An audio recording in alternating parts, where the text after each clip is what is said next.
Motive waves.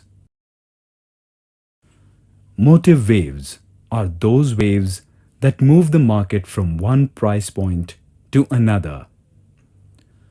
Motive waves can also be called the action waves of the market, and they indicate the direction to the market. Swift price action is always imparted to the market by motive waves.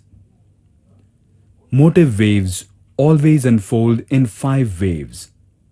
When markets are in a strong trend, it unfolds in the form of one of the 3 motive waves. There are 3 kinds of motive waves: impulse, leading diagonal, ending diagonal. Let us now look at each one of them in detail as idealized patterns and also how they unfold in real markets.